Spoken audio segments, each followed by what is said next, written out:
Hello, and welcome to the Derrell Show. So I have a special treat for you guys today. And today on my show, I have Lackawanna College's football and basketball player, Derrell.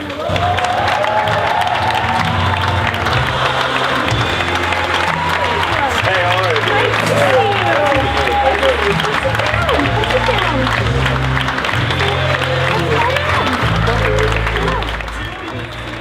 How's life? Good. Good, good. It's good. I'm happy to be here. I'm glad to have you. It's good to be with Tara, though. This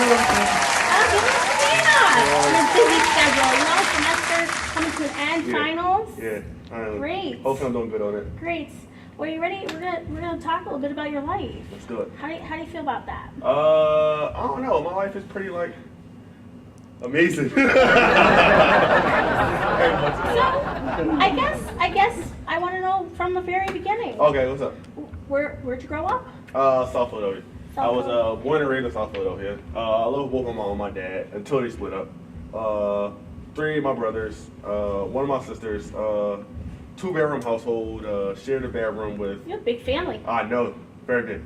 Shared a household with them, and it was fun. Growing up in poverty, growing up in the hood of South Philly, it wasn't really easy. But to some people, they'll think it's struggling. To me, it was fun just to spend time with my family. Technology wasn't even popping like that, so we could go outside, we could have fun and all that. So man, it was fun for me, man. That was the best relationship I had with my mom and my dad at once, So very nice. Yeah. How about your grandparents? Did you have a good relationship with them? My grandparents, that's like my backbones. That's like my mom and my dad. You know what I mean? They was more so my mom and my dad than my mom and my dad. My grandma, I moved with my grandma when I left South Philadelphia. When my mom had a stroke. And was paralyzed. So I moved my grandma to West Philadelphia, and I had the dad. Very sorry to hear that. I know, man. And I'm she's doing better. It's one day at a time. God is good. But he also blessed me and my grandma to take me in, because she didn't have to, but she did. And it was probably one of the best experiences of my life. Grandparents teaches you wisdom. My grandfather taught me how to be a man, And my grandma, that's my heart, that's my everything, man. She's the reason that I'm in a career path I am today with church, because she kept me in there like it was mandatory with her. Doing it for your grandma. Yeah,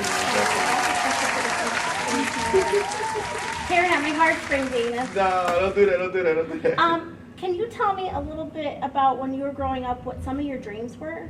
I always wanted to be a wrestler. I always wanted to be if you heard the stereo with Jeff Hardy. But one of my biggest dreams is also to help out my family and become one of the best football players there was. In football, that was my talent. People always realize their talent after a while. And every time I go outside, man, I just had hands like I was Randy Moss or somebody. And my family put me in sports when I was young.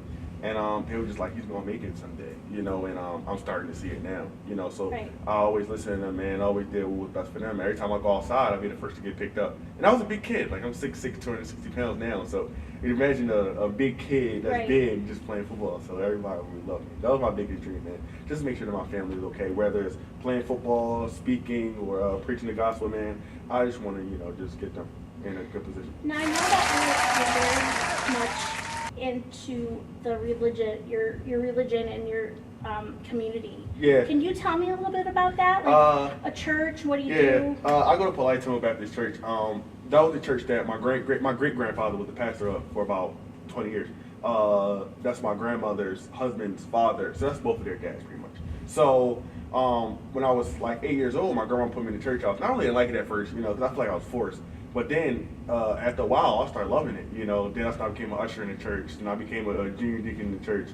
Then I got upgraded to a walking deacon in the church. Then it just started, just started firing. Like, I became the choir director of the youth choir, then of all the choirs. And then I gave my first sermon, and God just took over. And everybody was just like, yo, you're going to be a pastor one day. And I'm like, man, thank you, It's really a blessing, man. It's happy that I can really just share the love and spread the love to all the kids. Who needs that? Some kids that grew up the way I did, but they didn't take the decision that I took. They went the other way in the streets, and I just want to show them that you don't gotta do that. You don't gotta pick up a gun, and you don't gotta sell drugs, man. You just go to school, man. You can all get it from the mud. You can go out, you can work, man, and that's cool. Going out and working is cool.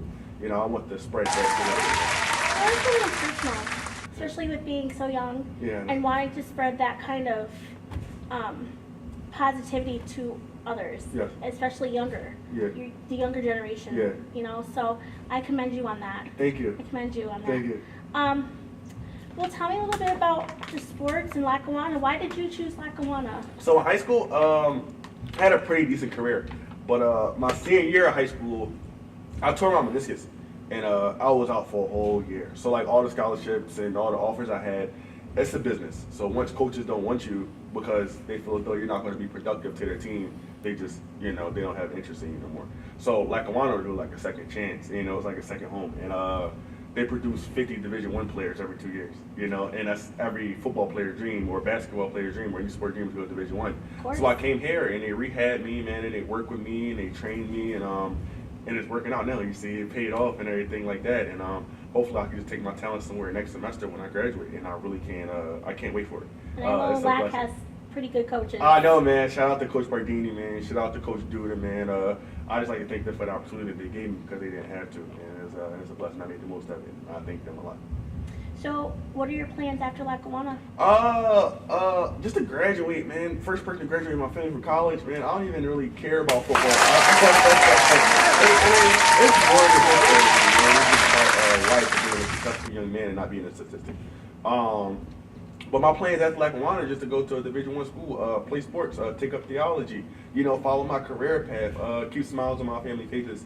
That's really all I really care about. Everybody always say like, why don't you make it about you? Because it's not a you thing. Because I wouldn't be where I am today if it wasn't. That's how I look at it. Right. So man, I just want to go to my next school, get my bachelor's degree, then go get my master's, then doctorate. Man, there's nothing ever too high. My grandma always say, dream big, man. Nothing should be stuff. Now, Dana, I know that you've gone through a lot of trials, a lot of tribulations. Yeah. You've had a lot of bumps in the road growing up. Yeah. I know that recently you just lost your dad. I know that has to be really hard on you. Yeah. And I see you around campus, and you're always smiling, and you're always bubbly, and you're always getting everybody hyped up and to have a good day. How do you personally keep a smile on your face and have that positivity through the day? Man, God is good. He got me through every situation, man. Losing my dad was tough. It's probably the hardest moment and probably one of the most heartbreaking moments of my life.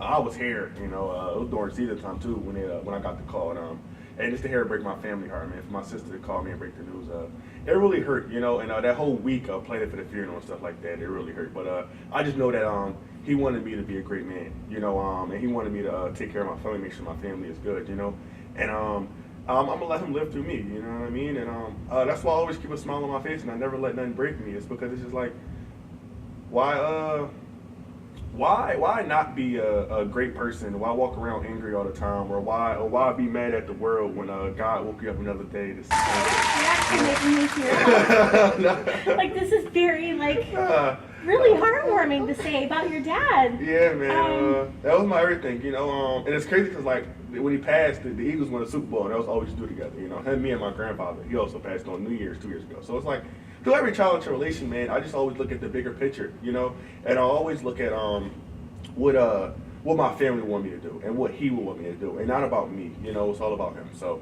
I'm gonna just live life through him, man. I'm gonna keep making him happy, man. I'm gonna let him smile in heaven. That's all I really can do, And I'll make all my other peers smile and walk around like I want to make everybody else smile, because you never know when somebody else they need to get better. Very true. Very true. So Dana, because I got all caught up in the sports talk and all excited over sports, I did mean to ask you, what are you majoring in here at Lackawanna? I'm a major in communication arts. I wanted to major in theology and world studies, but they didn't offer that here. So I took up communication arts. When I took communication arts, I got the wrong idea. I thought communication arts, so speaking, I'm great at that. Like, I love to speak, I love to change stuff and change people's lives and motivate people. But when I got here, that was Amy Carilla's part, for the speaking. I did not know it was a camera part and a studio production part and an editing part. And when I got to the Andy Carilla classroom, I was really lost. And I was fun too, I love being on camera, but then when it came to shooting it was hard for me. But I really had to adapt to it. And at the beginning, I'm not gonna say me and my classmates didn't get along. It was the fact of I separated myself instead of trying to go and be with them. And maybe I should have did that, because I was probably one of the African Americans in the class and stuff like that. And I felt like I stood out. But actually in my first year, I really didn't do as well as I should have. But my professor helped me with that, and he stuck with me, and I appreciate him for that, because he was like a father figure too. He really looked out. His wife also, they always helped me out in the best way possible. My second year, Now it started getting better, you know. With I got adapted to it. I got used to it and everything. I got used to the shooting. I got used to the camera work and the editing. And then me and my classmates, we actually started getting along. Like I started talking to them, and it was just like, yo, they act just like me. Like they're just like me. They like to have fun too, you know. And, I asked them a question. I was like, I thought you guys didn't like me. And it's like, Dana, we love you. You just never talk to us. So now it's my best friend. We showed up to my birthday party and we had fun and we was really See, that's fantastic. And I think it's important to have that kind of relationship with your classmates. I know. Because, like you were saying about how it wasn't what you thought at first. Yeah. You know, and now you've come a long way, and they probably helped you get to that They point. helped me, man. And Yeah. they pushed me, man. They motivate me in the best way, man. And I love them for that. And I love my classmates now. Like I more than like them. Like in the future, I'll actually call them and get a call because I'm going to Temple in Philly. So I'll get someone to call and be like, "What's going on?" Yeah, I know, man. I'm proud of them, man. I'm happy for them. I mean, communication arts in Philly, man. Everybody want to be rappers. So everybody want to be Meek Mill. So I'm gonna make my money off of them. I'm gonna just shoot the music videos and I shoot funny videos on Instagram. So everybody can follow me on Instagram at duo.215. I shoot funny Instagram videos and stuff like that. So I'm You using should my definitely camera follow skills. him. He's hilarious. I I follow him. I I follow him. am pretty hilarious. So I'm gonna use like my skills and my comedy and my camera work together and probably become famous over that also. Never stop working and just grind hard and keep working. It's 24 hours in a day. Use all 24. Just, if you ever become famous, don't forget about us. You're first. Don't forget about You're first. You're the next Ellen DeGeneres. See? I'm telling you, See, you're I the next know. Ellen.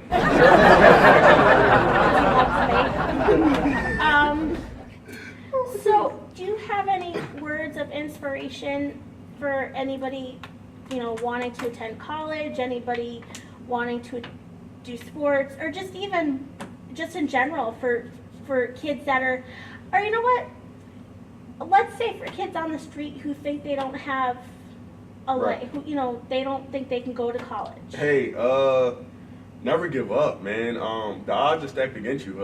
If you watch this interview full through, you saw what I've been through. You saw how I grew up.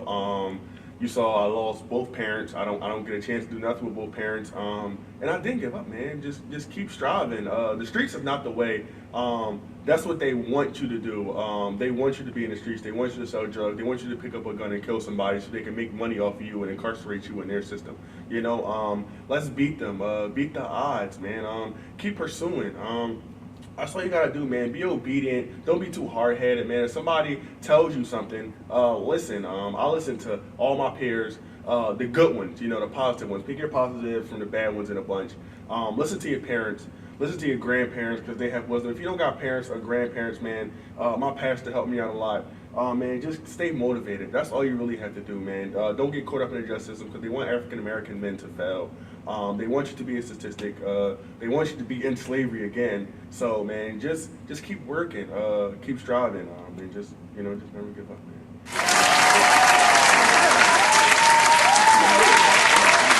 You're always smiling. I'm smiling. Always smiling. I I'm see you happy. everywhere. You're always smiling. I'm happy, man. I'm smiling. Dana, before I end this interview with you, I do want to say one thing. What's up? I think you are inspiring. Oh, man, thank you. I think you are a kind-hearted person, Thank you. and I just give you a ton of props I appreciate it, for man. walking every day with a smile on your face Thank you. and Thank you. making a difference in people's lives. Thank you. I just want you to know that. I appreciate you, You're man. welcome. I appreciate you for the energy, man. I appreciate you having me. I appreciate the time that you put in for this, man. I love you guys. Thank you so And much. we love you. Oh, we love you.